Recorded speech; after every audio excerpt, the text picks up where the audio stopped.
O texto que lemos, o texto de Apocalipse, capítulo 2, versículos 1 até o 7, fala da carta que Jesus enviou. O epígrafe da nossa Bíblia, que é aquela parte em negrito em itálico, no começo do texto, fala carta de Jesus às 7 igrejas da Ásia, quando na verdade o texto bíblico fala que a carta foi direcionada para um homem, foi direcionada para uma pessoa, foi direcionada para um líder.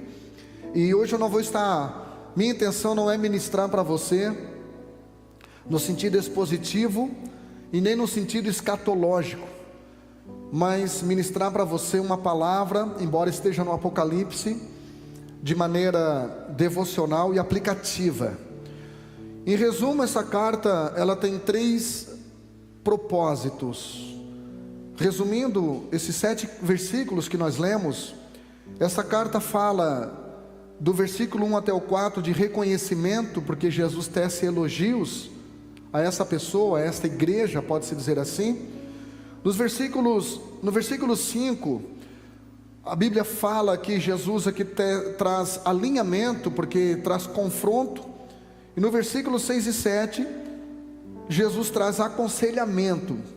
Jesus traz alinhamento, traz uma proposta para essa igreja.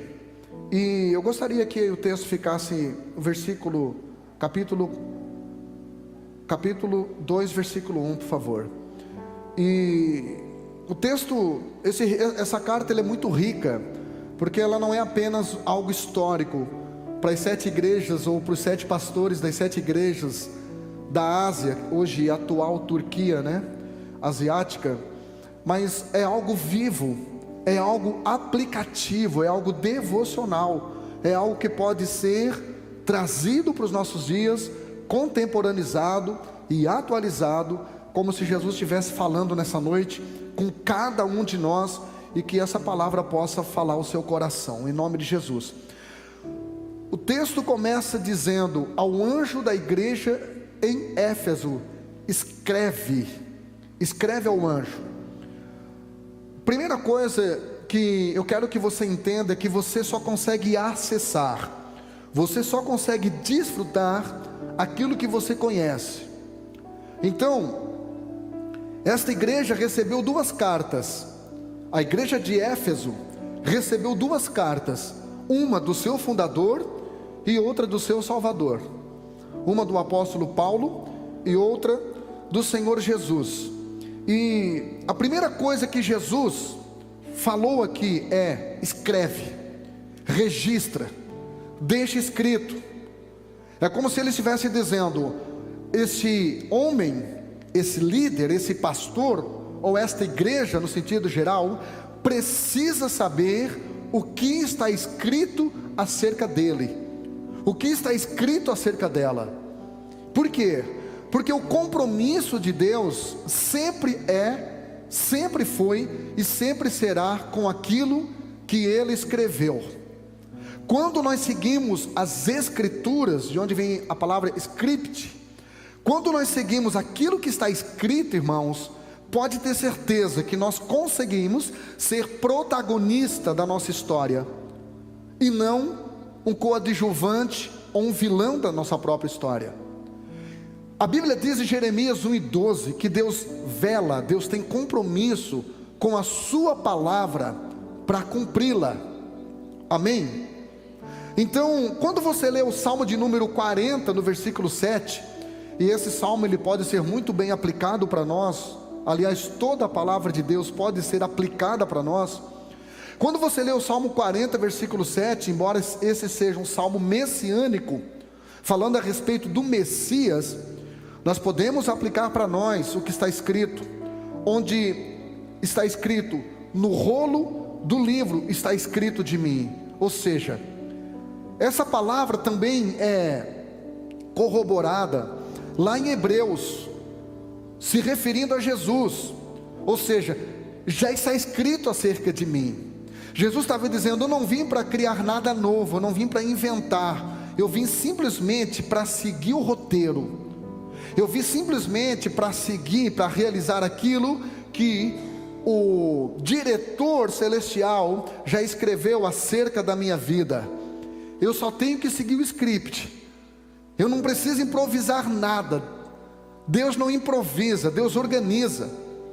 Quando nós lemos a Bíblia em 1 Coríntios capítulo 11, versículo 6, Paulo diz: em nós aprendais a não ir além daquilo que está escrito. O que Paulo está dizendo é: a palavra de Deus é suficiente, a palavra de Deus é completa, a palavra de Deus, ela não precisa ser acrescentada absolutamente nada. Em Daniel capítulo 9, versículo 2, a Bíblia diz que Daniel, quando começou lá no cativeiro babilônico a tentar entender o que estava acontecendo com eles em estarem no cativeiro, em estarem numa terra 800 quilômetros longe da sua pátria, e Daniel, para tentar entender o tempo, a Bíblia diz no capítulo 9, versículo 2, que Daniel disse: gente, eu entendi através daquilo que está escrito no livro de Jeremias, que o nosso cativeiro tinha prazo de validade. O nosso cativeiro ia durar apenas 70 anos. Pastor, o que você quer dizer com isso? Eu quero dizer com isso que tudo que o diabo quer é que você não conheça esse livro, porque se você não conhecer esse livro, você não vai conhecer os teus deveres e os seus direitos. Você não vai desfrutar daquilo que você não conhece. Você não vai acessar heranças que você tem. Você não vai viver na sua plenitude aquilo que Deus tem para você viver. Então Jesus fala para João: escreve para o anjo, e que esse anjo possa ler, ele possa entender o que está escrito acerca dele, para ele ter direito àquilo que está escrito. Pastor, o que você quer dizer com isso? Eu quero dizer com isso que você precisa acessar algumas coisas que estão aqui liberadas para você. Você precisa acessar algumas chaves que estão aqui liberadas para você no meio desse livro. Um pai uma vez prometeu para um filho: quando você passar na faculdade eu vou te dar um carro. E o menino se esmerou durante 5 anos e passou na faculdade. E no dia da sua formatura, ao invés de ganhar uma chave de um carro como ele estava esperando, ele ganhou uma Bíblia. E ele começou a chorar e disse: pai, eu fiquei muito decepcionado com você. Você me decepcionou, me envergonhou diante dos meus amigos, porque eu estava esperando, como o Senhor prometeu, a chave de um carro, e o Senhor pega e me dá uma Bíblia de presente. Eu já sou crente. Aí o pai olhou para ele e disse: filho, o fato de você ser crente não significa que você conhece a sua Bíblia, porque você não tem o hábito de ler. E aquele menino pegou aquela Bíblia e, muito revoltado com o pai, resolveu sair de casa. Depois de um tempo, não sei quanto tempo, meses ou anos, aquele menino um dia estava morando sozinho, olhou para a sua Bíblia, e a sua mente reportou ele para aquela cena fatídica, aquela cena de decepção com o pai, onde o pai lhe deu uma Bíblia e não cumpriu a sua promessa. E quando ele pegou aquela Bíblia com raiva, que ele abriu, havia um cheque assinado com o valor de um carro zero na época. E esse menino, nesse momento, não tinha mais como comprar nenhum carro velho com aquele cheque. É claro que isso é uma ilustração e não um testemunho, mas ilustra algo muito real na nossa vida. Existem muitas pessoas, irmãos, que estão deixando de ter algumas promessas, porque não sabem que tudo que nós precisamos está no meio da Bíblia. Amém?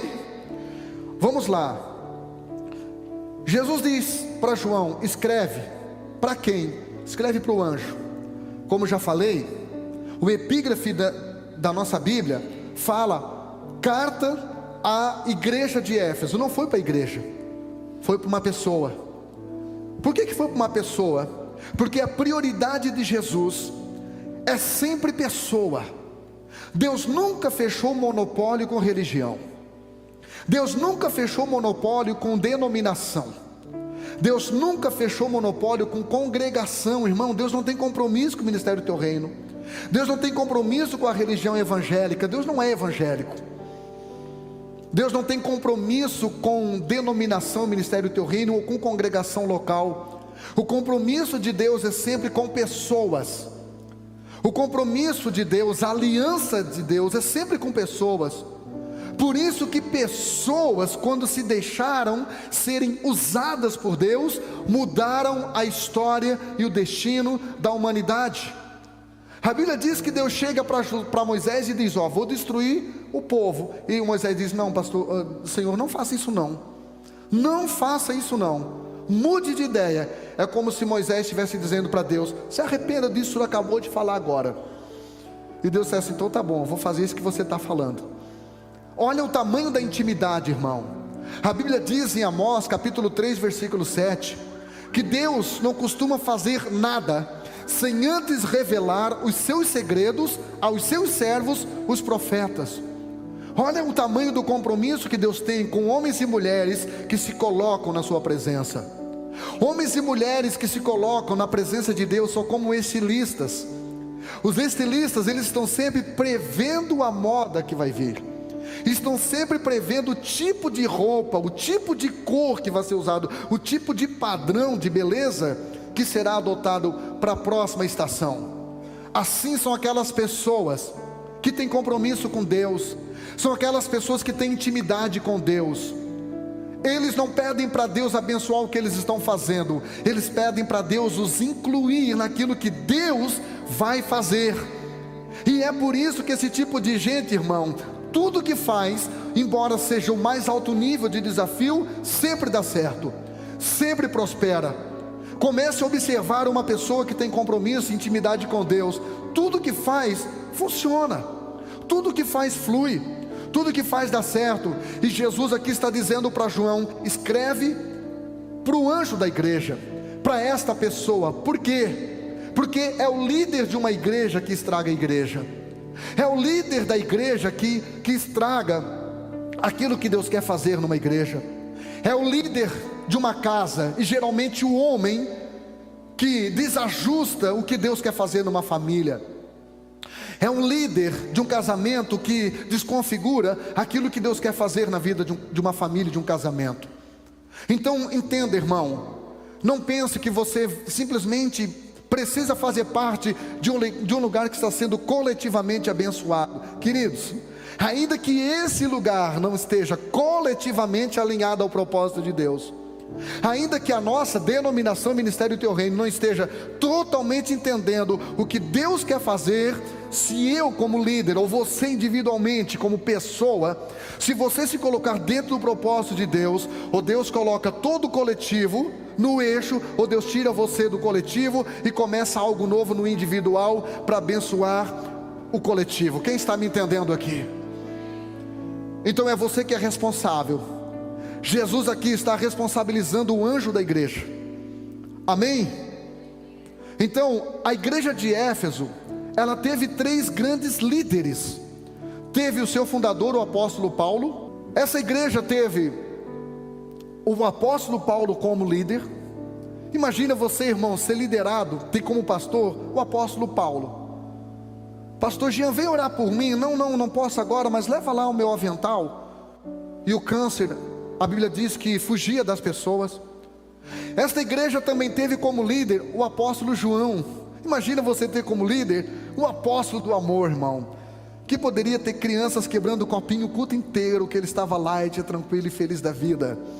O apóstolo do amor, um homem carinhoso que abraçava e beijava todo mundo.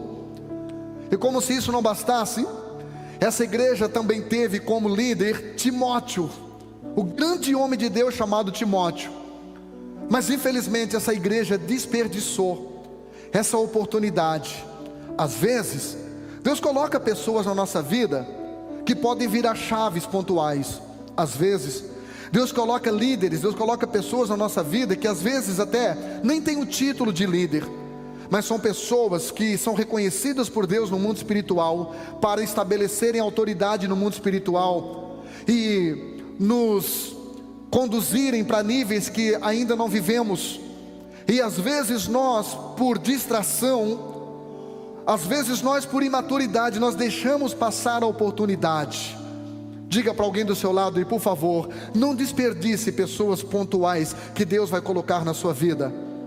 Porque Deus vai colocar na sua vida pessoas que são fortes naquilo que você é fraco, pessoas que são boas naquilo que você é ruim. E é por isso que ninguém se completa, irmão.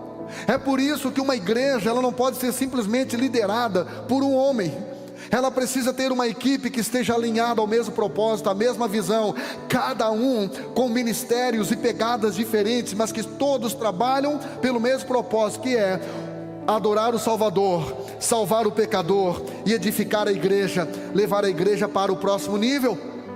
É por isso que a Bíblia diz em Efésios 4:11 que Deus deu uns para apóstolos, outros para profetas, outros para evangelistas, outros para pastores e outros para mestres, visando o que? No versículo 12, visando o aperfeiçoamento dos santos e a edificação do corpo de Cristo, que é a igreja. E é por isso que nós precisamos estar o que? Coletivamente coesos ao mesmo propósito, vivendo em unidade. Diga comigo, unidade. Que é mais do que união. Unidade é mais do que união, porque união são duas laranjas estarem dentro do mesmo saco. São várias laranjas estarem dentro do mesmo saco. Estão unidas, estão juntas, estão no mesmo ambiente. Agora, pastor, o que é unidade? É quando essas laranjas são espremidas no jarro. Essas laranjas são espremidas no jarro e são transformadas em sucos. Deixaram de ser individualistas, deixaram de estar na sua individualidade e passaram a fazer parte de um propósito coletivo. Esse somos eu e você, quem está entendendo aqui? Deus nos criou para vivermos em unidade. Então vamos lá, o texto segue dizendo: ao anjo da igreja que está em Éfeso. Não era a igreja de Éfeso, era a igreja que estava numa cidade. Esta igreja, ela não era da cidade, ela era para a cidade, ela era para remir a cidade. Deus colocou esta casa, eu vou falar essa casa porque eu estou aqui. Deus colocou esta casa para nós remirmos a nossa cidade, para nós trazermos redenção a essa cidade, para nós orarmos contra a idolatria da nossa cidade, para nós servirmos essa cidade. Então olha só, Deus levantou o ministério do teu reino nessa cidade, para nós remirmos a cidade, servirmos a cidade, e para nós salvarmos a cidade, levarmos essa cidade a Cristo, fazer aquilo que a mulher samaritana fez, quando ela diz que deixou o seu cântaro, ou seja, deixou seus interesses pessoais, e foi até a cidade, onde os discípulos foram e simplesmente pegaram pão e voltaram. Ela foi lá e trouxe toda a cidade aos pés de Jesus. É isso que Deus quer fazer comigo e com você. Quem quer entrar neste propósito do céu, diga eu. Amém. Então a cidade de Éfeso, irmãos, era uma cidade muito grande para a época, com 250 mil pessoas habitando nela. E esta cidade, ela tinha uma deusa, que era a deusa Artemis, ou a mesma deusa Diana, que era adorada através de orgia sexual e bebedice. Então era uma cidade que estava desalinhada. Era uma das maiores cidades, mas de uma das cidades mais importantes da Ásia, naquela época, chamada de Cidade Luz. Mas hoje virou apenas escombros.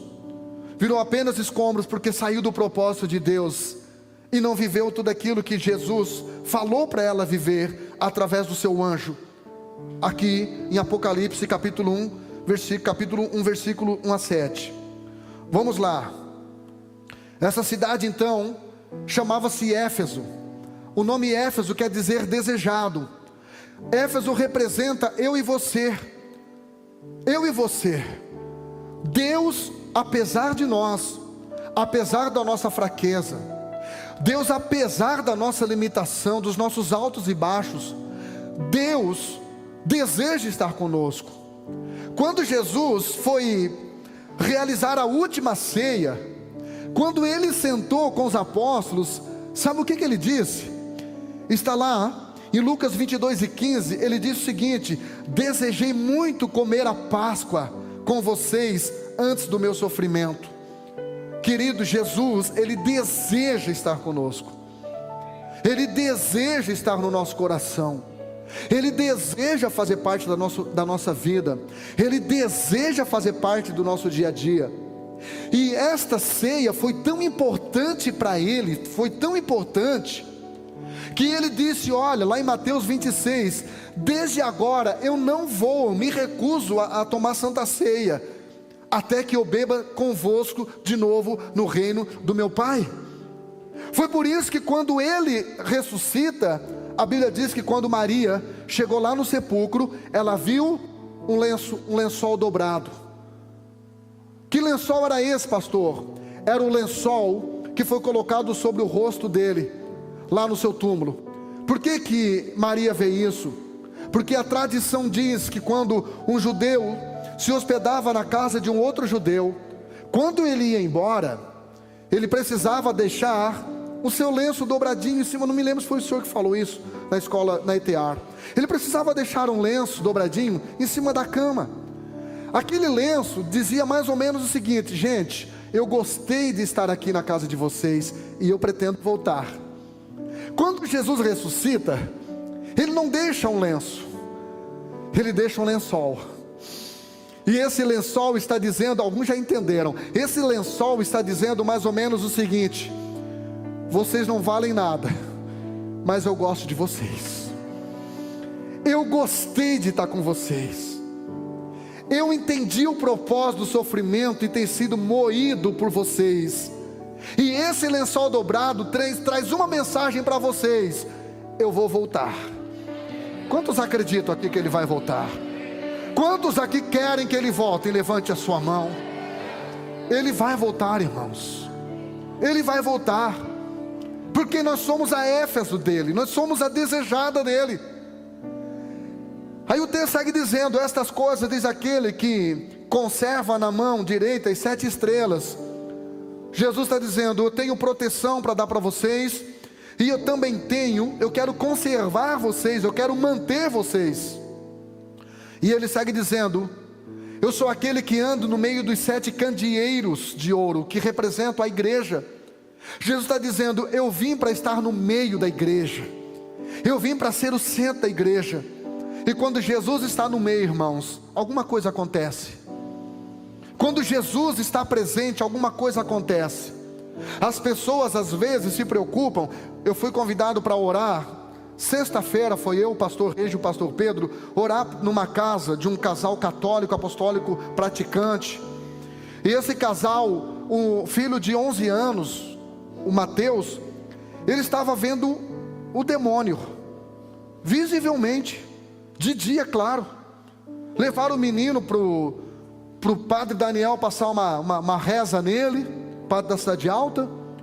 Levaram o menino na casa do pastor, na igreja do pastor Valcir. O pastor Valcir orar pelo menino. Mas infelizmente esse menino continuou vendo coisas ainda, continuou vendo.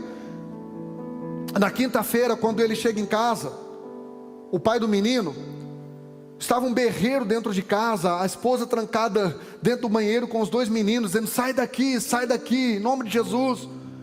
E quando ele foi entrar na casa, deu um estouro na energia, apagou toda a energia, o portão eletrônico travou, e ele bateu na minha casa na quinta-feira mesmo à noite, pedindo para que nós fôssemos lá, e a gente foi lá. E aí eu disse para ele, nós oramos pelo menino, oramos pela família, pregamos 1h30 para a família, e graças a Deus toda a família entregou o coração a Jesus. Isso merece um aplauso, irmão. Isto merece um aplauso. Isso merece com que o nome do Senhor seja glorificado. E aí ontem eu liguei e perguntei: e aí, o menino viu mais alguma coisa? Ele disse: não viu mais nada. E aí eu disse para ele: vocês não podem se preocupar com a presença do diabo aí dentro, vocês têm que se preocupar com a ausência de Deus. Onde Deus chega, irmão, o diabo tem que sair. Foi por isso que Jesus morreu antes dos 2 ladrões. Por quê? Porque ninguém ficava morto onde Jesus estava. Ninguém ficava morto onde Jesus estava. Aqui Jesus disse: eu ando no meio da igreja. Jesus tem falado muito isso ao meu coração nesses últimos dias. Jesus tem dito: olha, eu estou ficando muito feliz, porque a igreja, Ministério Teu Reino, está sendo conhecida como a igreja que tem Jesus na frente. Jesus disse: mas eu não quero que esta igreja seja conhecida como a igreja que tem Jesus na frente. Eu quero que esta igreja fique conhecida como a igreja que tem Jesus dentro, na hora dos cultos, sendo adorado, sendo glorificado e sendo exaltado. Então aqui, Jesus começa a traçar um momento de reconhecimento. Jesus começa a falar das qualidades desse homem, das qualidades dessa igreja. O que eu gosto em Jesus é que ele não é o tipo de líder que chega primeiro criticando. Primeiro ele elogia, primeiro ele nos valida, primeiro ele reconhece aquilo que temos de bom, mas depois então ele alinha o que tem que ser alinhado. Ele começa a reconhecer. A partir do versículo 3 ele diz: olha, eu conheço as tuas obras. Ele está dizendo: eu conheço que você é alguém que trabalha, eu conheço que você é alguém que gosta do serviço. Ele diz: eu conheço também a tua perseverança, ou seja, a tua resiliência nos momentos de desafios. Eu conheço que você não pode suportar os homens maus. Ele está dizendo: eu conheço a tua imparcialidade na hora de julgar as pessoas. Ele está dizendo: tu puseste à prova aqueles que se dizem apóstolos, mas na verdade não são. Ele está dizendo: olha, eu te admiro, porque você é alguém de discernimento na incongruência entre palavras, lideranças e obras. Ele está dizendo: eu te admiro, porque você não se empolga com títulos, você não se empolga com palavras, você se empolga com pessoa que vive aquilo que prega, que pratica aquilo que ensina, que realmente é alguém que cuida bem da sua família, cuida bem do seu casamento, cuida bem do seu nome, cuida bem do seu caráter. Ele está dizendo: olha, também quero te elogiar, porque tu sofreu, tu sabe sofrer, tu tem capacidade de entender o propósito do sofrimento. E ele disse: eu também quero te elogiar, porque você é paciente, você tem paciência, você não se cansa, você não se deixa esmorecer, ou seja, você não paralisa, você não bloqueia, você não trava diante dos desafios. E isso tudo é digno de ser aplaudido, de ser reconhecido, ser validado. Mas agora, depois desse período de reconhecimento aqui, vem o período de alinhamento, que é o período do confronto, que chega o versículo 4, coloca para mim. Ele disse: olha, só que eu tenho um porém contra ti. Eu tenho um porém contra ti. Ele está dizendo mais ou menos o seguinte: tuas qualidades não compensam os teus poréns, tua qualidade não compensa as tuas faltas. Eu falei essa semana para alguém que eu dei atendimento, eu disse o seguinte: que nós não conseguimos, irmãos, resgatar com sacrifícios aquilo que nós perdemos por desobediência. Quando nós desobedecemos a Deus e perdemos algo, não adianta eu querer compensar isto com sacrifício. A única forma de mudar a situação é o que ele vai falar no versículo 5 em seguida. Ele disse: eu tenho um porém contra ti. Por favor, mergulha dentro de você aí. Qual é o seu porém? Eu não sei você, mas eu tenho muitos poréns, coisas negativas que ainda me impedem de acessar alguns lugares em Deus, coisas negativas no meu comportamento que ainda me impedem de ter inteligência emocional e driblar alguns momentos, algumas coisas, alguns desafios. Eu ainda tenho alguns poréns. Qual é o seu porém? O porém é uma coisa muito pequena, aparentemente insignificante, que na verdade faz toda a diferença. É um porém. E são esses poréns pequenos que às vezes nos atrapalha de nós vivermos tudo aquilo que Deus tem para nós. Então, por favor, seja sincero e humilde e faça aí um mergulho introspectivo. Qual é o seu porém? Qual é aquela pequena coisa que faz com que você vai até aqui e aqui você não flui, aqui você não rompe? Analise-se, analise você. Talvez se fosse para eu passar um porém aqui da maioria do que eu conheço, eu passaria com facilidade, mas a minha maior dificuldade é eu falar dos meus poréns. Deixa eu te dar uma luz aqui. Quando você lê Gênesis capítulo 29, versículo 31, a esposa de Jacó, chamada Raquel, tinha um porém. A Bíblia diz que ela era, porém, estéril. Ou seja, qual era o porém de Raquel? Infrutífera, não frutificava, não gerava, não produzia. Talvez esse seja o seu porém.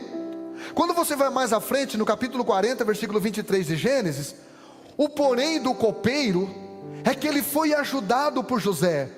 José trabalhou no sonho dele, José ajudou ele a interpretar o seu sonho. Mas a Bíblia diz, em Gênesis 40 e 23, que o copeiro, porém, se esqueceu de José. Qual era o porém desse homem? Ingratidão. Alguém que foi ajudado e na hora de reconhecer, na hora de honrar, na hora de fazer por merecer, só pensou nele e acabou esquecendo. A Bíblia diz também, mais na frente, em 1 Samuel 18 e 10, que Davi trazia na sua mão uma harpa para adorar ao Senhor. Uma harpa que era usada para expulsar demônios de pessoas, porque na época não se expulsava em nome de Jesus, era só através de um hino bem ungido, bem tocado. Mas a Bíblia diz nesse mesmo versículo, 1 Samuel, capítulo de número 18, versículo 10, a Bíblia diz que Saul, porém, trazia na sua mão uma lança, algo simplesmente para ferir as pessoas. Existem pessoas que têm esse porém, a única coisa que trazem em suas mãos são instrumentos que ferem os outros. Eu fui dar uma palestra semana retrasada, aí teve um jovem que eu ganhei para Jesus, que viveu na minha casa. A primeira coisa que ele falou, passou por mim, olhou para o meu pé e disse assim: vai tirar o tênis do Natan, porque era um tênis de jovem, irmão, e eu sou jovem, de costa e de longe. Depois ele passou para mim e disse assim: ó, tu está diminuindo, né? Se tu continuar assim, daqui a pouco está tamanho do Caio, que é meu neto, desse tamanho. E de repente ele passou por mim e falou outra coisa negativa, e começou a me dar uma ira santa. O Edílio acho que estava do meu lado, sabe de quem que eu estou falando. Começou a me dar uma ira santa, e eu percebi que aquela ira que estava suscitando dentro do meu coração, era para eu ver o quanto eu ainda sou imaturo, o quanto eu ainda sou desprotegido nas minhas emoções. Então, irmão, tem gente que só abre a boca para criticar, não elogia a roupa de ninguém, não elogia o sermão de ninguém, não elogia a música de ninguém, não elogia. É o porém do Saul, só usa lança, ao invés de usar uma harpa para ajudar as pessoas, para edificar as pessoas. Qual é o seu porém? O porém de Jonas, no capítulo 1, versículo 3, é que Deus chamou Jonas, e Jonas levantou-se, porém, a Bíblia diz, para fugir da presença de Deus. Qual era o porém de Jonas? A fuga. Fuga ministerial. Será que esse não é o seu porém? Será que Deus não está te chamando? Será que Deus, quando você olha aqui para cima, você não se vê aqui em cima? Talvez cantando, talvez pregando, talvez tocando. Talvez quando você desce do carro ali, Deus não fala o seu coração dizendo: eu gostaria que você estivesse servindo essa casa, sendo aqui um manobrista, sendo um diácono. Talvez o seu porém seja você dar aula para criança. Eu não sei qual é o seu porém, mas talvez o teu porém seja o quê? Medinho, fuga, ou egoísmo, ou indiferença. Não sei qual é o seu porém. Lucas capítulo 10, versículo 40, a Bíblia diz assim: Marta, porém, andava distraída em muitos serviços. Irmão, fala para mim, trabalhar é bom ou é ruim? É bom demais. Antes de Deus fazer qualquer coisa, Ele deu uma ordem para Adão. Qual foi? Trabalhe, cuide do jardim. Mas você não pode deixar o seu trabalho distrair você. Você não pode deixar o seu trabalho tirar você do propósito. Hoje eu recebi o irmão Xande, esposo da irmã Morgana, que mora em Balneário Camboriú.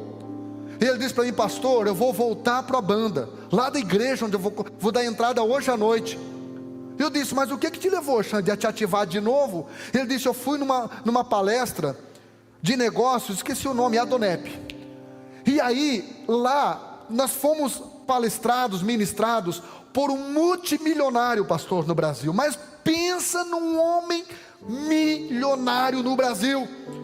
E o homem palestrando para a gente, de repente ele diz: pois é, irmãos, eu sou baterista na minha igreja. Irmão, e só Deus sabe como é difícil ser músico. Mesário, né, Dila? Pior ainda, né? Difícil, desafio. E aí o Xande disse que viu aquele homem multimilionário dizendo que servia a igreja onde ele congregava. Deus falou com o Xande naquele momento: e você vai ficar quanto tempo assim?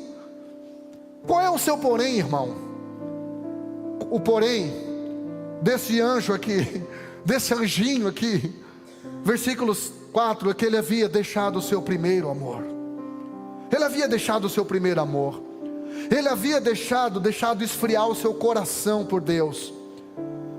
Ele havia deixado o seu coração colocar Deus em segundo plano. Este era o seu porém. Mas agora vem a parte boa da mensagem. Diga glória a Deus. O aconselhamento. Um dos nomes de Jesus, um dos 5 nomes de Jesus em Isaías capítulo 9 versículo 6 é maravilhoso conselheiro. Então Deus aconselha, Ele não impõe, Ele expõe, diz: olha, faz isso, que você vai dar certo, você vai fluir. Jesus aqui começa a fazer uma proposta no versículo 5, que diz assim: lembra-te, pois, de onde caíste. Primeiro conselho de Jesus: acione a tua lembrança. Veja o que afastou você, veja o que levou você à queda, veja o que levou você a cair. Trata da causa lá. Nós gostamos de paliativos, nós gostamos de miojo, nós gostamos de algo que simplesmente alivia a nossa dor. Mas não, querido, a gente precisa às vezes de um bezetacil no músculo. A gente precisa às vezes de algo que vai nos causar dor, mas que vai nos curar. Jesus disse: aciona a lembrança. Aciona a lembrança aí, irmão. Como é que você era sem Jesus? Eu lembro que eu ia para as danceterias e eu voltava chorando por causa do meu vazio. Era assim que eu era.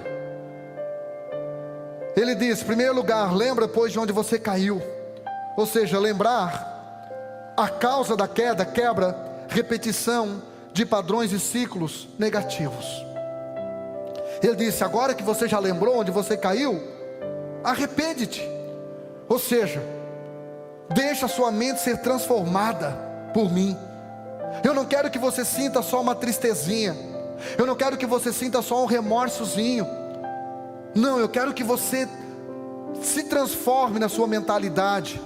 E este não é um papel para Deus, é um papel para mim, que é o que Paulo fala em Romanos 12:2: transformai-vos pela renovação da vossa mente. E daí ele diz: pratique as primeiras obras. Ou seja, volte a fazer. Volte a fazer aquilo que você parou de fazer. Porque o que Deus usa conosco chama-se terapia ocupacional. A maioria das pessoas que vivem no maior nível espiritual são aquelas comprometidas com a igreja. A maioria das pessoas que vivem no mais alto nível de intimidade com Deus são aquelas que fazem algo para Deus. São aquelas que somam de alguma maneira. Quantas besteiras eu já deixei de fazer. Quantos pecados, Simone, eu já deixei de praticar. Sabe por quê? Porque naquela semana eu tinha compromisso, eu tinha congresso. Aí eu pensava: nessa semana não posso pecar, mas semana que vem eu vou pecar nessa aqui. E aí na outra semana alguém: pastor, você pode dar uma palestra? De novo. Aí na outra semana eu tinha que fazer outra coisa. Na outra semana eu tinha que fazer outra coisa. E aí, meu irmão, aconteceu comigo aquilo que Neemias falou no capítulo 6 e versículo 3 de Neemias. Ele disse: galera, eu não posso descer, porque eu estou fazendo uma grande obra. Neemias disse: olha, eu não tenho tempo para pecar. Querer eu quero, mas eu não posso, porque eu estou envolvido, eu estou comprometido, eu estou com a minha mente ocupada, eu estou com as minhas mãos ocupadas, eu estou com o meu coração ocupado. Então eu não tenho tempo. Eu não tenho tempo para brincar, irmão. Quem está remando não tem tempinho para ficar balançando o barco, para ficar brincando, meu irmão. Jesus disse: volta às primeiras obras. Ah, mas eu não sinto. Não é o que você sente, é aquilo que você sabe. Volte às primeiras obras. Volte a fazer o que você fazia. Quer salvar um casamento que está frio, que está descompensado? Não fique achando que aquele sentimento da juventude vai voltar com aquela paixão pela esposa quando namorava. Não fique esperando aquele negócio vir, não. Faça o que você fazia. Volte a escrever carta com sabonete. Volte a surpreender a sua esposa com alguma viagem, com alguma coisa. Não precisa ser algo assim muito caro, mas faça alguma coisa. Volte às primeiras práticas, para você vai ver que o velho sentimento vai se resgatar e vai vir com mais maturidade, com mais consistência, você vai ver que a glória da segunda casa, da sua comunhão com Deus, vai ser muito maior. Eu estou vivendo algo em Deus que eu nunca vivi na minha vida, porque eu voltei a praticar aquilo que eu deixei de praticar. Então mergulhe, irmão, mergulhe. Senão o seu avivamento vai ser avivamento de uma mensagem legal, vai ser avivamento de um hino que você gosta. Agora, quando você mergulha, quando você se reapaixona por Deus, quando você renova seus votos com Deus, quando você lembra de onde você caiu, quando você se arrepende de coração. O que promove arrependimento não é movimento.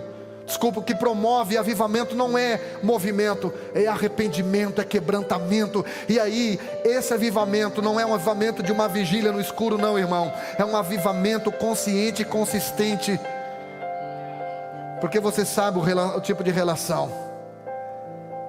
Amém, gente? 1 Coríntios 9,16, sabe o que Paulo disse?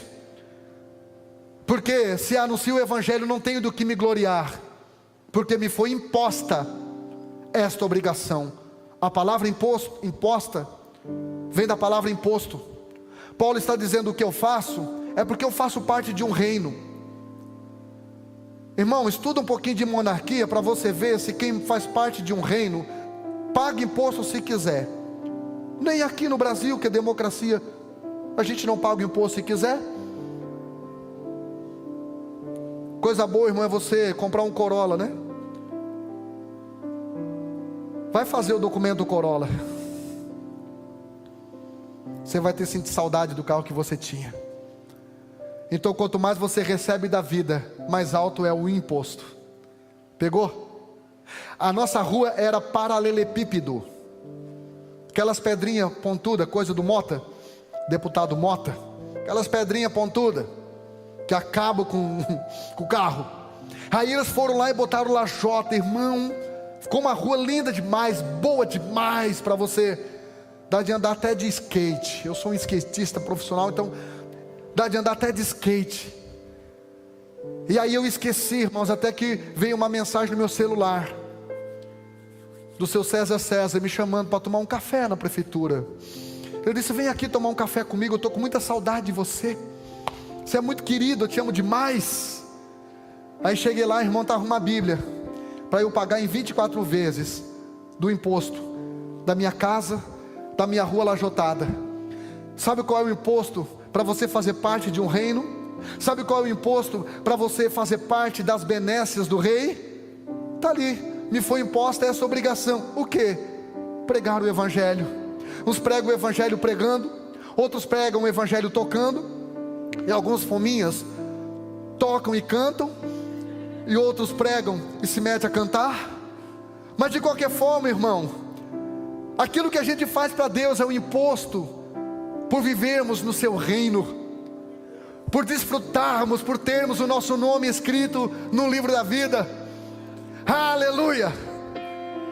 Vamos lá, para encerrar. Jesus agora, nesse aconselhamento, no versículo 6, ele diz o seguinte: quem tem ouvidos, ouça o que o Espírito diz às igrejas. Sabe o que João está escrevendo para esse homem aqui? Você precisa começar a ouvir o céu. Quando você começar a ouvir o céu, quando você for norteado pelas diretrizes do céu, os ecos do inferno não vão mais travar você. Você vai perder esse medinho, você vai perder esse bloqueio. Quando você, meu irmão, começar a ouvir o céu na sua vida, não interessa o que pessimistas, críticos, murmuradores falem a teu respeito, porque você vai estar se movendo por uma palavra do céu na sua vida. E você vai se mover com certeza de que já deu certo, porque você e Deus são sociedade. E quando você e Deus são sociedade, você e Deus são a maioria. Então, quer ouvir o Espírito? Esteja na igreja, porque o Espírito está falando às igrejas. Esteja na igreja. E quando você estiver numa igreja, fique atento, não se distraia, porque às vezes num culto de 2 horas, uma frase muda a sua história. Uma palavra, uma ilustração, uma música pode ser uma resposta de Deus.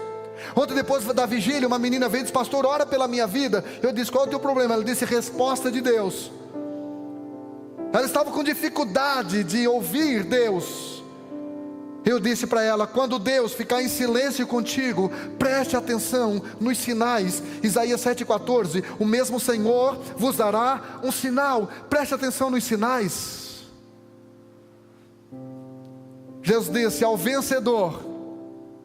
E essa expressão ao vencedor está nas 7 cartas dos 7 anjos das 7 igrejas.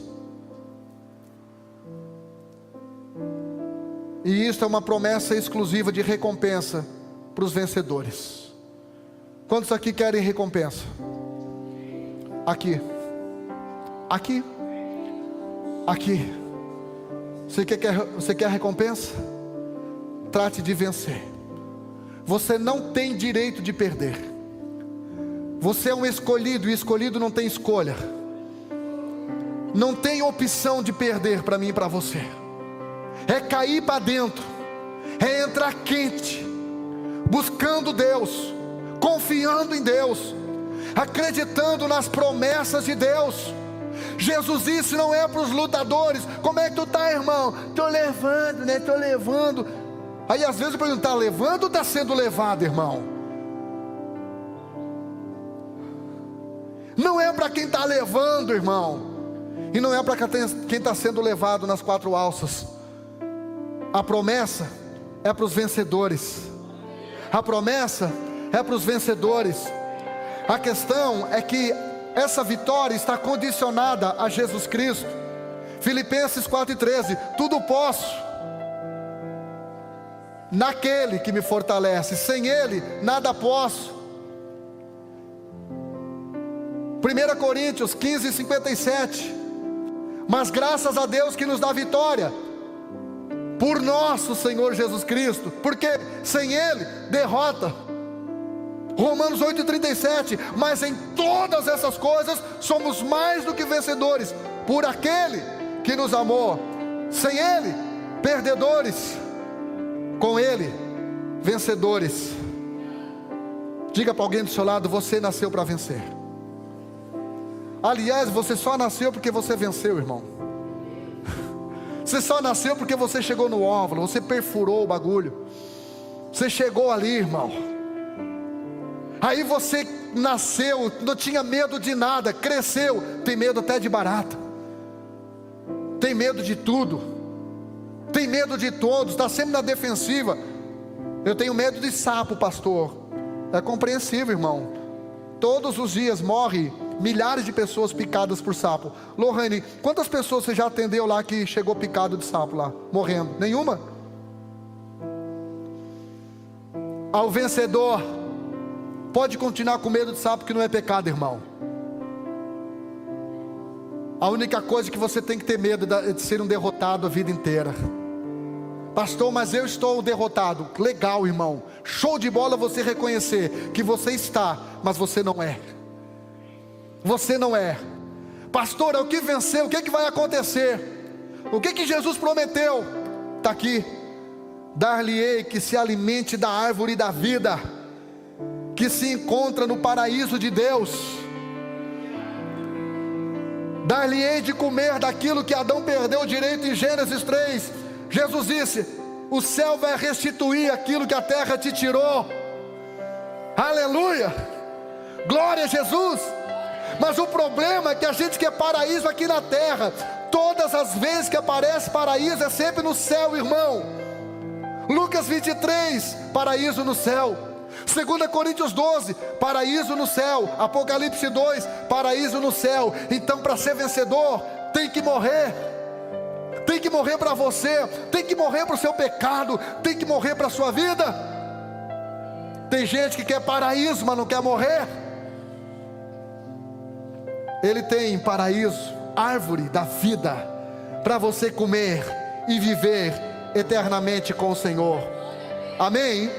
Fique em pé aplaudindo ao Senhor. A banda voa aqui para cima.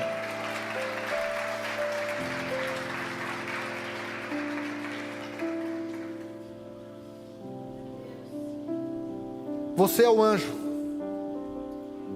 Você é o mensageiro. O culto já está encerrando, irmãos. Aqui 1 minuto. Não perca a bênção agora. Você é um anjo. Você é um mensageiro. Você é um anjo.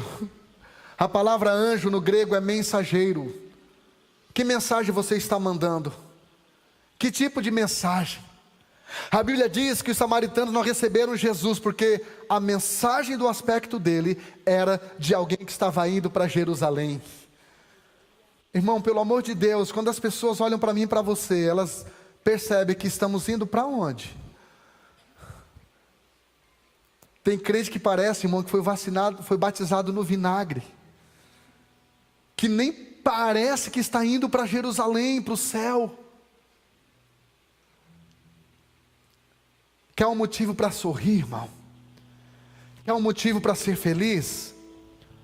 Alegre-se, porque o seu nome está escrito no livro da vida. Seu nome está escrito no livro da vida. E quando você entender isso, Deus vai usar eu e você para escrevermos o nome de muita gente no livro da vida. Gente que estava caminhando para o abismo, que eu e você levaremos para o paraíso, para comer da árvore da vida, porque foi uma pessoa que teve a sua derrota configurada em vitória. Eu quero perguntar nessa noite se alguém deseja entregar seu coração a Jesus, sua vida a Jesus, por completo. Eu sei que você tem Deus e por isso que você está aqui, mas eu quero saber se Deus pode ter você, para tudo que Ele quer, o tempo todo. Será que Deus pode começar a contar com você?